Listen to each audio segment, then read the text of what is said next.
So, ito naman yung 40, 60 FPS mga katropa. So, ito naman yung 40, 30S BF 2.70x30. Ayun na nga siya mga paps. So dito natin malalaman at masusubukan ngayon kung talagang stable na ba siya.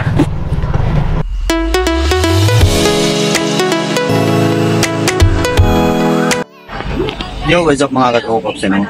Meron akong parcel ngayon na dumating. So ito na yung in-order ko sa Shopee na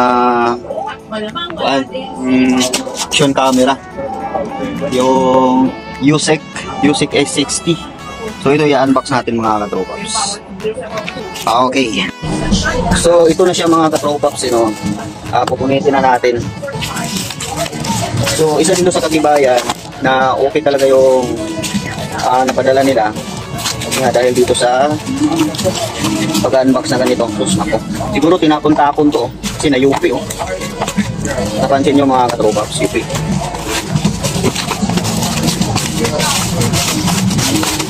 Ano ang kukunin natin? XL? Na? Plastic bag? Katulad natin. Yun. Ang dami. So, ang dami pala niyang previous mga katropaps. Di ko alam kung ano to. Battery. So, battery to mga katropaps. Ilatag muna natin. Tapos, charger. Ito yung charger niya.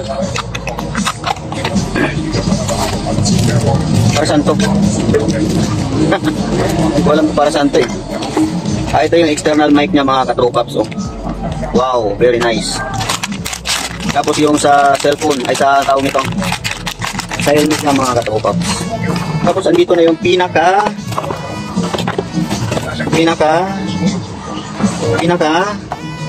camera mga katropaps. Ito na. Then meron siyang kasamang 128 GB na memory card. Hopefully is gumagana to. So itatry din natin yan.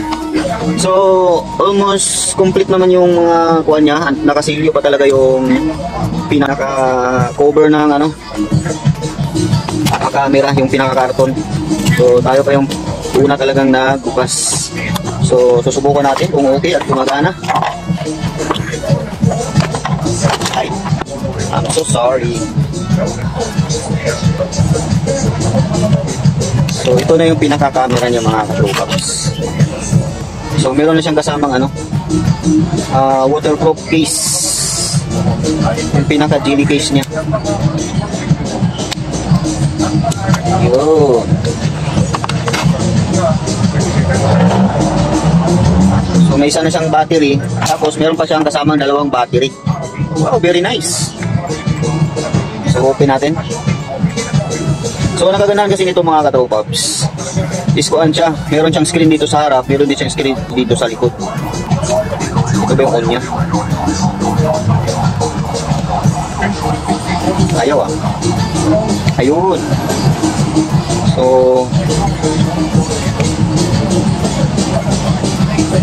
ayan siya, kumana siya mga katropaps. Wi-Fi on. So touchscreen na pala ito mga katropaps. Yan siya. Yan, touchscreen na po siya mga paps. Very very good. Ayan. So yun ang nakagandahan sa Yusec na to mga katropaps. Yun ang pangalan niya, Yusec. Yun, Yusec. So ito lang mga katropaps. Susubukan naman natin to sa performance niya mamaya. So ititingnan natin kung okay siya, okay ba yung quality ng video niya. So pasensya na kayo sa lugar kasi may mga nagpa-sounds talaga. So alright, okay siya mga paps. Paano ba ito patayin? Yun. Tapos balik muna natin. Yun, napakangas. At may mounting na talaga siya agad oh. Ano ba yung nasa loob nito? So subukan, buksan natin to ibang accessories niya. Tapos ilatag natin kung ano yung mga kasama. So yun, meron siyang manual. So marami siyang kasama mga paps. Ito yung mga strap, dalawa. Ito yung sa helmet, tatlo. So meron pa siyang extra na cover dun sa waterproof case niya. Tapos ito pandikit. to sa helmet. Tapos charger. Rekta yata to sa kuan mismo sa so ito yung sa helmet mismo, yung casing niya mga katropaps. So, yun, marami siyang kasama. Tapos strap. Then, yung pinaka-manual niya. So, yan siya mga paps. Alright. So far, okay naman siya mga paps. Kasi marami siya talagang kasama. Hindi ko lang alam kung anong para saan to. Tapos may battery siya. Dalawa yung battery niya. So, kibali tatlo yung battery niya. So, tatlo yung battery niya. So, meron siyang extra na dalawa para tuloy-tuloy talaga ang ligaya mga paps. Tuloy-tuloy yung kasiyahan. Lalo na nasa biyahe ka o long distance yung biyahe mo. So, papalit ka lang ng battery mismo. So, ito yung strap niya para sa helmet. So, meron na kasi ako nito. So, pwede ko ito ibenta sa inyo. Opo, kuhan. Camera. Meron ka? Hindi po, camera po to. Oo. Tapos yung itong 128 gig. So, itatry ko din to kung okay ba o goods ba to. So, malalaman ko mamaya mga katropaps. So, yun. Hanggang dito lang mga paps. Guys. Video. So, ito yung sample ng video niya mga katropaps. So, na-try ko na. Pati yung external mic niya ito. Then, ayun. Yung front screen niya. So, dun ko siya sinet. So, ayan po siya. So, ayun, matry natin ito mamaya pag-uwi natin. Alright. Yung bagay na bagay mga katropaps. So, ang nakaganda ng habol ko talaga dito is itong pinaka external mic. Kasi yun kasi talaga ang napakaganda gawa nga ng nasa biyahe tayo. Although, itong camera na to ay meron na siyang wind noise stabilization din. So, iba pa rin pag meron kang mic talaga na external kasi para pag magsasalita ka is, ayun, malinaw na malinaw yung salita mo. Alright. So, ayan, update ko kayo mga katropaps. So, ayan siya mga katropaps. Itatry natin yung performance nitong Yosek na to. So, susubukan natin. Kaya naka-driving mode na kasi to, kaya nag-automatic on siya. So, ayan, let's go mga paps. Susubukan natin. So, ayun na nga siya mga paps. So, dito natin malalaman at masusubukan ngayon kung talagang stable na ba siya. So, ito yung kuhan mga katropaps, ano? Ewan ko lang kung rinig na ba yung boses ko. O baka sobrang lakas naman ng boses ko. So, yung hangin niya, kung wala na ba talaga yung noise, tsaka stable na ba yung kuha ng resolution ng video na to. So, nasa 40k to 30 SVF. Ano ba yung SPF ba yun? FPS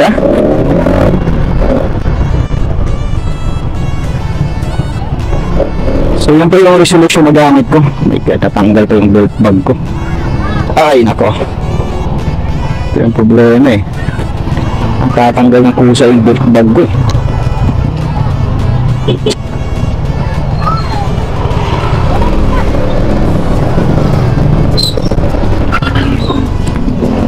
So ngayon medyo araw siya. Maliwanag pa siya mga paps. Kaya oras niya is alas 5:46. So medyo maliwanag pa talaga. So mamaya masubukan din natin yung takbo. Subukan din natin yung night mode. Kung maliwanag pa rin ba siya pag gabi. So ayan, check natin sa gabi mga paps. So, ito naman yung 40, 60 FPS mga katropaps. So, sobrang liwanag talaga niya. Ang layong-layo na sa iba. Ayan. Super liwanag yan mga paps.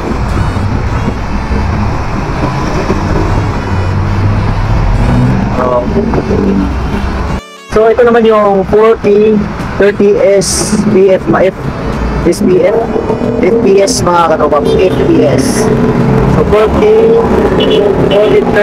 30 FPS. Ayan. Ayan siya mga paps. 4K 30 FPS. So far okay din naman siya, malakas pa rin, maliwanag din siya. So ito yung kaibahan. Then itry din natin sa kuan sa 2.7 by 60 FPS. Lupat na. So ito naman yung 2.7K 2.7K 60 FPS mga kanobab. So medyo low quality na siya. Hindi siya katulad talaga dun sa 4K 60 tsaka 4K 30. Medyo humina na yung quality niya. Hindi siya ganun kaliwanag. Pero super okay pa din naman. And okay pa din naman siya. So ito yung kalimitan na ginagamit ng iba para hindi masyadong malakas sa memory card. So ayan, itry naman natin yung 2.7K by 30 FPS mga paps.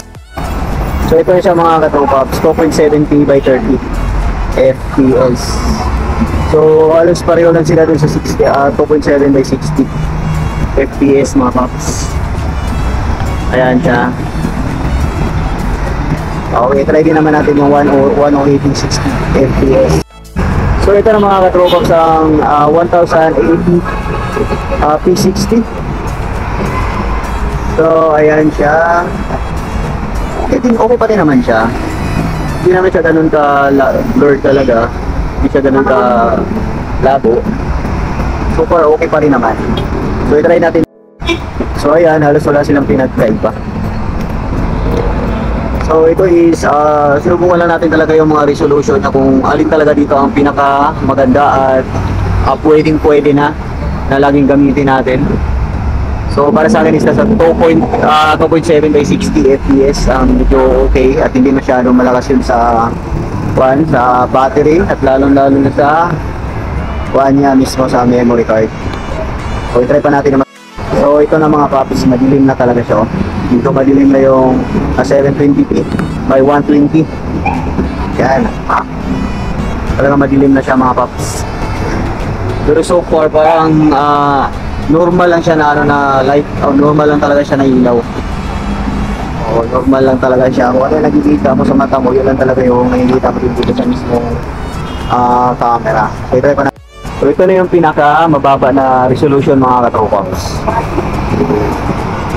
So 720p 60 FPS. Ayan.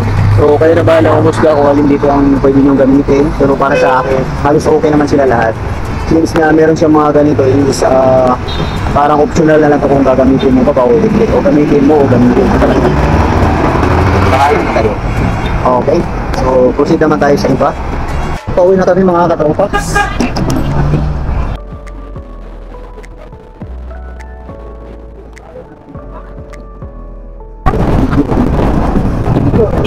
Video ko. Hi guys, welcome to my vlog.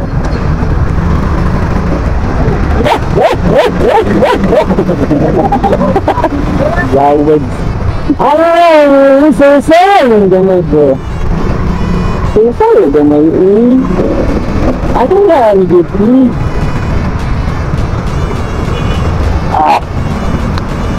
Grabe naman tayo ng motora.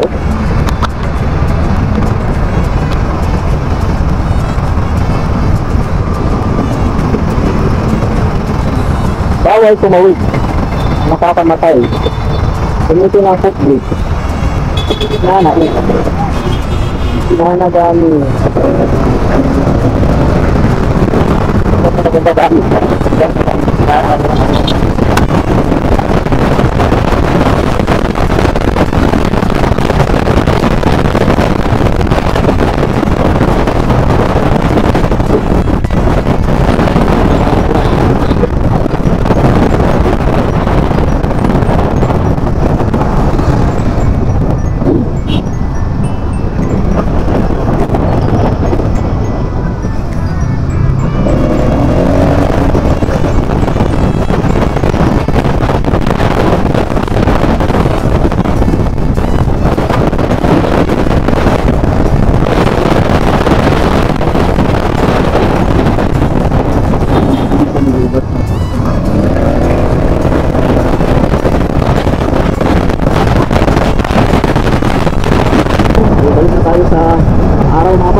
yung lead indicator niya.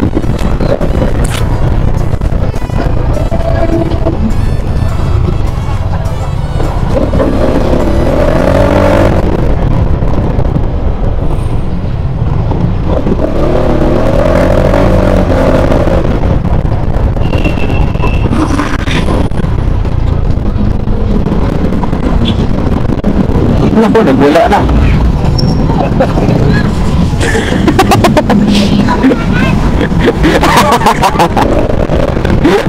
Inuulan tapos hindi nawalan yung noise. Nagwala eh.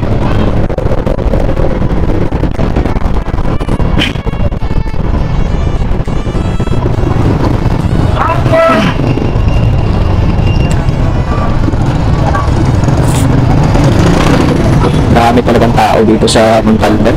Akala ko itong Montalban dati is ano lang eh, bundok eh. Pusang gala, grabe palang tao dito eh. Bakit ito kasi yung dito kasi tinatapon yung mga dinimulis sa Manila eh.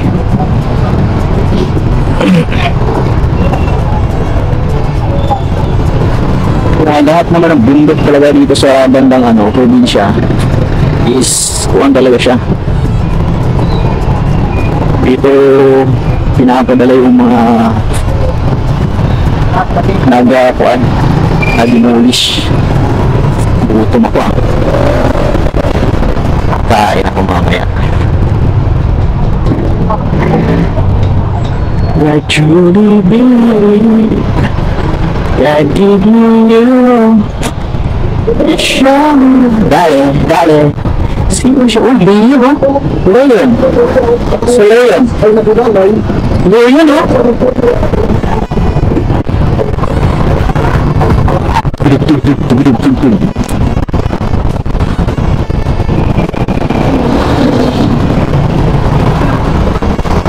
So kung bago ko lang sa aking YouTube channel mga ka-Crocox, huwag kalimutan mag-subscribe at i-hit nyo na rin yung bell button para sa next nating video ay updated ko. So ayan siya mga katropaps, meron pa ito ibang features na which is ito yung sa Wi-Fi mismo. So na-try ko na to mga katropaps. So sa Wi-Fi nito is meron ka lang i-download, yung pangalan ng apps niya is iSmart DV. So ngayon, nasubukan ko na rin to i-connect. So ito naka-video tapos nakikita mo sa cellphone. Tapos yung mga naka-record dito sa pinaka-kuan, Yosec is napupunta din, pwede mo siya i-transfer gamit ang Wi-Fi connection papunta dito sa cellphone mismo. So isi-save mo lang yon. Kaso nga medyo may katagalan kung medyo mahina yung connection. Then ayun na nga. So ayan, abangan nyo na lang sa ating next vlog mga katropaps. So ayan mga katropaps, kung napapansin nyo is yung boses ko sa video is medyo garalgal siya. So no idea o di ko alam kung sobrang lapit lang talaga ng microphone niya. Dito kasi yung external microphone niya. So hahanapan ko pa to ng pinaka pwesto na hindi siya malapit sa bunganga kasi sobrang lapit kasi sa bunganga kaya siguro ganun yung boses ko. Now which is kung sobrang lakas ng boses ko ayun medyo basag yung kuan niya, yung boses. So ayan, ayusin ko. Super okay naman siya mga katropaps, lalo na sa gabi, sa araw. So ang pinakaliwanag talaga niya is 4K resolution. So kaso nga lang medyo mataas talaga siya sa kuan konsumo ng kuan ng memory card. So mas maganda talaga na gagamitin niyo na resolution is yung 2.7 60 FPS. Yun, share ko lang sa inyo mga katropa. So hanggang dito lang, maraming salamat po sa panonood. Peace mga paps, ride safe.